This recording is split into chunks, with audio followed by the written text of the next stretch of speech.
The man you're about to mock for being slow might have once saved more lives in a single day than you'll help in your entire lifetime. The Norfolk Naval Base kitchen hummed with the familiar chaos of morning prep. Steam rising from industrial pots, orders barked across stainless steel counters, and young sailors moving with the restless energy of those convinced their real careers lay elsewhere. But in the corner near the walk-in freezer, one man worked to a completely different rhythm, his weathered hands moving with surgical precision that spoke of skills learned in places far more dangerous than any Navy kitchen. Everyone called him Pops. After 3 years of shared shifts, nobody knew his real name, and frankly, nobody cared enough to ask. He wasn't Navy, at least not officially.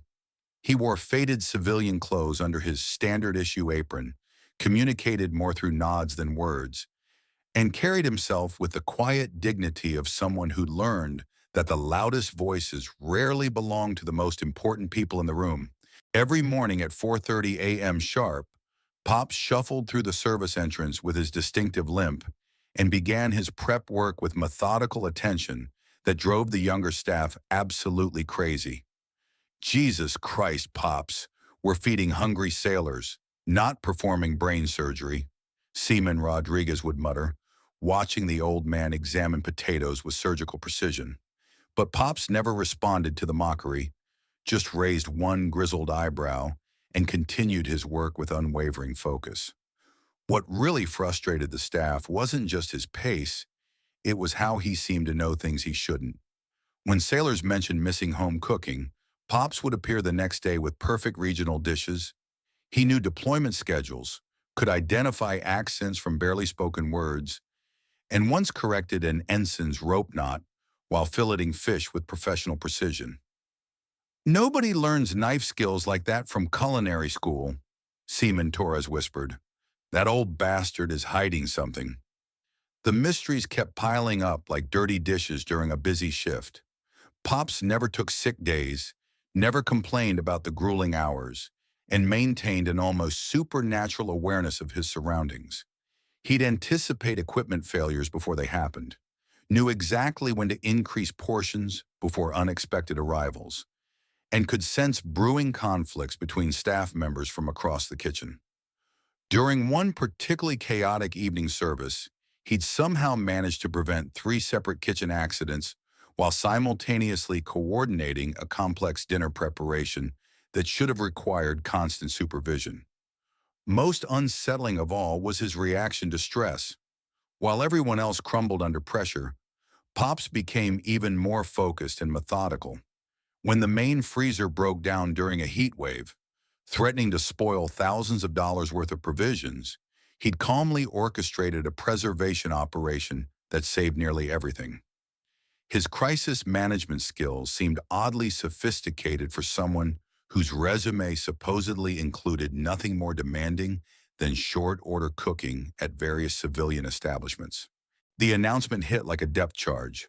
Admiral Rebecca Hartwell would be conducting an unscheduled inspection, including food service operations. This wasn't just any flag officer. She commanded Naval Special Warfare Command with a reputation that made hardened SEALs speak in reverent whispers. Kitchen Chief Martinez called an emergency meeting. Admiral Hartwell specifically requested to evaluate our meal preparation standards. Everything needs to be absolutely flawless. The kitchen exploded into controlled chaos as everyone scrambled to prepare for the most crucial meal service of their careers. Only Pops remained completely unaffected, continuing his normal routine with the same methodical precision. Maybe you could pick up the pace just a little today, Rodriguez suggested desperately. Pop simply nodded and returned to stirring his complex beef stew that had been simmering since dawn. Admiral Hartwell arrived at 1:47 p.m., 13 minutes ahead of her scheduled time. She was considerably smaller than her fearsome reputation suggested, but she carried herself with the kind of commanding presence that made everyone instinctively stand straighter. Her uniform was pressed to mathematical perfection, her silver hair pulled back in regulation style, and her eyes held the laser focus of someone accustomed to making decisions where failure meant body bags. I'd like to observe your kitchen operations in action, she announced to Chief Martinez, who immediately launched into a nervous, rambling explanation of their procedures and protocols. The Admiral listened politely, but her attention clearly wandered toward the actual cooking stations. She moved through the kitchen with confident, measured steps, noting details that completely escaped the nervous staff members who were trying way too hard to impress her. When she reached the soup station where Pops was working, she stopped dead in her tracks. The entire kitchen fell into absolute silence as Admiral Hartwell stood exactly 3 feet from the old man, who was still stirring his stew with methodical care. For what felt like an eternity, the only sounds were bubbling pots and the collective nervous breathing of 20-something sailors who suddenly realized their careers might depend on the next 60 seconds. Pops looked up from his work. Their eyes met across 3 feet of industrial kitchen space, and Admiral Hartwell's expression transformed from professional assessment to something that looked remarkably like she'd just seen a ghost. "Captain Sullivan?" she said, her voice dropping to a tone that carried decades of military history and unmistakable recognition. The wooden spoon in Pops's weathered hand stopped moving completely. He straightened slightly, not the casual adjustment of someone stretching tired muscles, but the automatic, deeply ingrained response of military bearing that 30 years of civilian life couldn't completely suppress. "Admiral Hartwell," he replied quietly, and for the first time since anyone could remember, his voice carried the unmistakable authority of someone born to command. Admiral Hartwell stepped forward and extended her hand in the kind of formal, respectful greeting reserved for military equals. "Gentlemen," she announced to the completely stunned kitchen staff, her voice carrying across the silent space like a blade, "you've been working alongside Captain James Sullivan, United States Navy, retired. Some of you might recognize that name from Operation Desert Shield, where Captain Sullivan personally led the extraction mission that brought 17 prisoners of war home alive from behind enemy lines. Others might know about his classified work in Bosnia, where his intelligence operations prevented what military analysts later determined would have been a massacre of over 300 refugee civilians." The words hung in the superheated kitchen air like smoke from a grease fire, impossible to ignore, and fundamentally changing the molecular composition of everything they touched. Rodriguez felt his mouth go bone dry as he mentally replayed every casual joke, every impatient comment, every moment of condescension he directed towards someone whose military service record included classified operations that were now taught as case studies in military academies worldwide. "Captain Sullivan holds the Navy Cross, 2 Silver Stars, and 3 Purple Hearts," Admiral Hartwell continued, her voice carrying the weight of institutional respect. "After his retirement from active duty, he specifically requested assignment to support positions where he could continue serving his country without the administrative burden of command responsibility." Pops, Captain Sullivan, had returned to stirring his stew, but now every movement carried completely different meaning. The careful attention to seasoning wasn't the obsessive behavior of an aging perfectionist. It was the ingrained precision of someone who had learned through hard experience that attention to seemingly insignificant details could mean the difference between mission success and catastrophic failure that left good people dead. "I wasn't aware you were stationed at Norfolk, Captain," Admiral Hartwell said, her tone carrying the genuine respect that only career military professionals truly understand. "Not stationed, ma'am," Sullivan replied without looking up from his work, "just volunteering wherever I might still be useful." The simple response hit harder than any medal citation could have. The change was immediate and profound. Chief Martinez found himself asking Sullivan for leadership advice, while younger cooks suddenly discovered reasons to work near his station. But Captain Sullivan didn't change his behavior.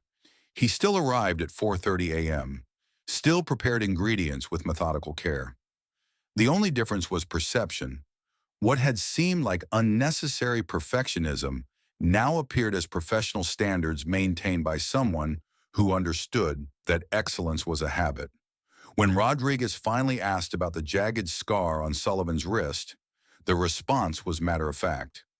Grenade fragment, Kandahar Province, 2003. The simple answer somehow carried more weight than any heroic war story. Word began spreading through unofficial channels, the kind of whispered conversations that happen in barracks after lights out. Senior petty officers who'd served multiple deployments started looking at Sullivan with newfound recognition. They noticed details others missed: the way he positioned himself with clear sight lines to all exits, how he automatically counted personnel during shift changes, his instinctive assessment of new faces entering his kitchen. These weren't habits learned from cooking. They were survival instincts honed in places where complacency killed. The younger sailors remained largely oblivious to these subtle signs, but the seasoned veterans began treating Sullivan with quiet deference. They'd ask his opinion on matters that had nothing to do with food preparation, seeking guidance from someone whose judgment had clearly been tested in circumstances far more demanding than meal service. Sullivan responded to their respect with characteristic humility, offering practical wisdom wrapped in simple metaphors about cooking that somehow contained profound insights about leadership, teamwork, and maintaining standards under pressure. Word of Captain Sullivan's identity spread throughout Norfolk Naval Base, growing more respectful with each retelling. Officers began finding excuses to observe the legendary cook, while Lieutenant Commander Parker sought leadership advice. When asked about maintaining unit cohesion under impossible conditions, Sullivan's response was characteristically simple. Same principles as cooking: prepare what you can control, stay calm when things go sideways, and remember, people depending on you deserve your best effort.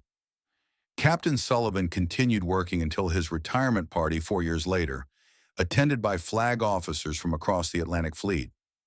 The real legacy wasn't the ceremony, but the fundamental change in perspective. Heroism doesn't always announce itself.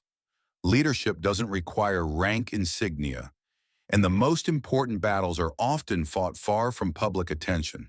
Captain James Sullivan's story represents thousands of veterans who continue serving in roles that don't come with recognition or respect. The quiet janitor might be a former Marine who survived 3 combat tours in Iraq. The patient elementary school teacher might be a former Navy corpsman who saved lives in field hospitals. The volunteer youth coach might be a former Army sergeant who learned leadership in places where failure meant people died. Look more carefully at the people around you who approach their work with unusual dedication and quiet professionalism. Ask respectful questions about their background. Express genuine appreciation for their service, both past and present. Share their stories when appropriate. The next time you're tempted to mock someone for being too slow or too careful, remember that precision might be a habit learned in life or death situations. Excellence might be their way of honoring fallen comrades. Service might be their way of processing experiences too heavy for casual conversation. Share this story with someone who needs to remember that heroism walks among us every day. Leadership doesn't require a uniform, and true service never really ends. The apron may be hanging on a different hook now, but the lesson remains as sharp as a perfectly maintained blade. Honor is earned through action, not recognition.